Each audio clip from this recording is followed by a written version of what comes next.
Setelah berbagai perjuangan PSSI dan tim, akhirnya Martin Paes resmi bisa merumput bersama timnas Garuda. Bukan tidak mungkin Indonesia masuk di round 4, walau secil harapan.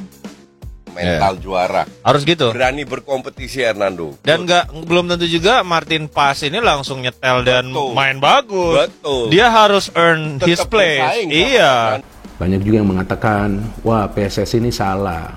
Kenapa dinaturalisasi dulu, seharusnya dicek dulu. Kalau feeling saya, tentu PSSI juga sudah tahu ya apa yang sebetulnya rekam jejak dari Martin Paes. Tapi kan mereka juga tahu akan ada jalan keluarnya. Belum lagi banyak yang mengatakan harusnya begini, harusnya begitu. Dan saya kan pernah jelaskan kalau mereka tahu cara yang benar ya kasih tahu saja ke PSSI. Gak perlu juga ngomong di konten ya kan. Kalau saya memang gak tahu caranya gitu. Jadi saya gak pernah memberikan saran seperti itu.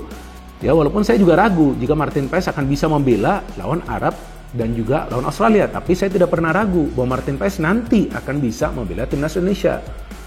Karena saya yakin bahwa memang Ketua Umum PSSI Pak Erick Thohir ini punyalah pengaruh di FIFA ya. Maka itu kita lihat sekarang melalui proses yang cukup panjang ya kan, yang membuat kita juga deg-degan. Akhirnya Martin Paes sekarang bisa membela timnas Indonesia. Dan apa sih kehebatan dari Martin Paes? Nah teman-teman pernah nonton nggak pertandingan yang Martin Paes main tuh di Liga MLS? Nah saya sering nonton karena bisa juga kita nonton di YouTube melalui streaming ya, live loh dan free. Ada beberapa pertandingan dari Liga MLS itu yang bisa kita nonton. Jadi sekarang pada saat kita punya kiper yang punya pengalaman luar biasa dan juga punya kemampuan untuk delivery bola, ya gak ada salahnya juga kita merasa optimis dong bahwa timnas kita akan bisa berbuat sesuatu nanti di round 3 kan. Karena memang kita perlu pemain dengan mindset atau mental juara atau mental baja seperti Martin Paes ini. Kenapa saya katakan mental juara? Karena coba teman-teman nonton yang dia main. Kiper ini luar biasa permainannya. Nah, dengan hadirnya para pemain diaspora Indonesia, tentu persaingan di timnas Indonesia semakin ketat. Dan itulah yang kita inginkan. Dan persaingan ini kan sebetulnya bukan cuma antara para pemain yang bermain di luar negeri dan juga para pemain yang bermain di liga domestik. Enggak. Di antara para pemain yang bermain di luar negeri pun sama. Persaingannya ketat banget. Tidak akan mudah bagi mereka untuk mendapatkan tempat sebagai pemain inti jika mereka tidak perform, jika mereka tidak bisa bermain secara konsisten. Dan memang Hernando Ari kan adalah pilihan utama ya di timnas Indonesia sebagai kiper. Tapi sekarang dengan hadirnya Martin Paes, nah ada persaingan juga nih. Artinya Hernando Ari nanti harus juga membuktikan bahwa dia bisa bermain secara konsisten. Hernando Ari is a very good goalkeeper, oke? Saya mengatakan ini secara jujur, dia kiper bagus banget. Tapi belum konsisten. Nah, dia harus konsisten dan dia harus juga unggul dalam bola-bola atas. Jadi ketika ada umpan-umpan silang yang tinggi, ya dia harus unggul.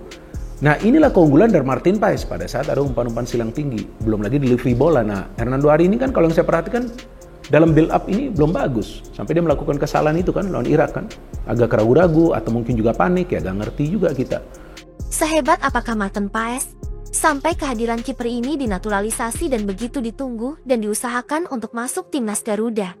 Martin Paes terpilih masuk dalam daftar pemain terbaik Liga Amerika Serikat atau MLS All Stars. Sebanyak 30 pemain terpilih masuk ke MLS All Stars 2024. 3 diantaranya adalah kiper Martin Paes dari FC Dallas. Mengutip dari situs web resmi FC Dallas, kiper yang kini berstatus WNI itu memiliki statistik ciamik. Misalnya, Paes tercatat melakukan penyelamatan terbanyak di MLS 97 kali. Adapun persentase penyelamatannya sebesar 74,8% atau yang terbaik ke-6. Sementara, rasio tembakan per golnya 4,03 juga menempati peringkat ke-6 di MLS Perdata Brave. Kehadiran Martin di timnas tentu menambah kepercayaan diri untuk menjaga gawang timnas Garuda yang akan bertanding di kualifikasi Piala Dunia Round 3. Indonesia memang butuh kiper-kiper standar internasional dan tinggi untuk menahan umpan lambung dan silang dari para pemain luar yang berpostur tinggi. I would love to chat with you guys and I think I want to come there as soon as possible to play as soon as possible for the national team and I'm just very grateful to have an honor to have this opportunity and to play for Garuda and I can't wait to see you in person and make memories together. Mayala Ambanggu. Tidak muluk-muluk, para pandit dan komentator dan fan bola menyatakan bisa lolos round 3 dengan kehadiran Paes di skuad Indonesia. Itu adalah target luar biasa. Apalagi bisa masuk di round 4. Bukan tidak mungkin walau secil harapan. gue happy Martin Paes sudah bergabung. Sudah resmi. Jadi bacanya Pas ya, bukan Pas, Paes. Pas. Ya, Pas. Pas. Biar kalian pinteran dikit. Oke. Jangan tergantung sama orang lain. Martin Paes dan gue sempet ngobrol sama Hernando kan. Hernando pun sama sekali nggak mempermasalahkan. Iyalah. Dia bilang dia bisa belajar. That's Iya. why gue suka Hernando itu. Mental juara. Harus gitu. Berani berkompetisi Hernando. Dan belum tentu juga Martin Paes ini langsung nyetel dan Betul. main bagus. Betul. Dia harus earn his Tetap place. bersaing sama Iya. Hernando dan Nadeo dan Iya. lain-lainnya. Dan itu kan nanti ditentukan di sesi latihan apakah Ya. Coach Shin ini lumayan convince atau enggak Tapi sama dia. intinya kita Sintayong punya pilihan lah. Ya. Dan satu lagi gue mau luruskan, belum kita ke sana. Ya. Jadi narasi gue pas sama Pak Hassani Abdul Ghani itu dipelintir. Pak Hassani tanya sama gue begini, Coach, menurut lo Elkan gimana?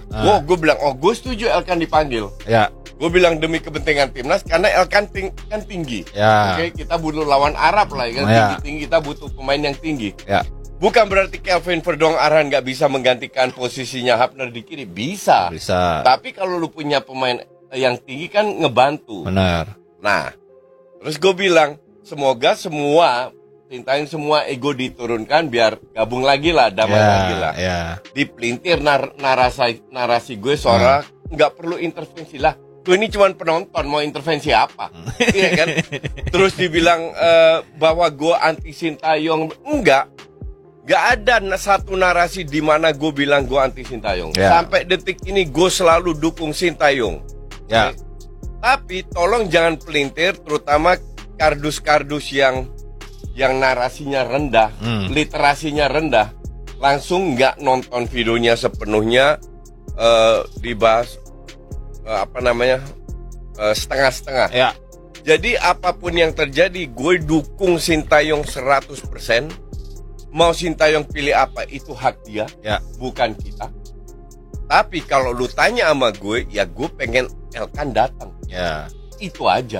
Hanya murni karena dia bisa memberikan opsi yang berbeda Karena terkait. dia tinggi. Dia tinggi dan itu aja. Arhan bisa menjadi senjatanya bisa kepake banget kalau ada betul, Elkan. iya. Paham gua maksud lo? Tapi kalau Sintayong merasa nggak butuh Elkan, ya itu hak Sintayong. Iya, haknya dia. Kita tetap dukung Sintayong.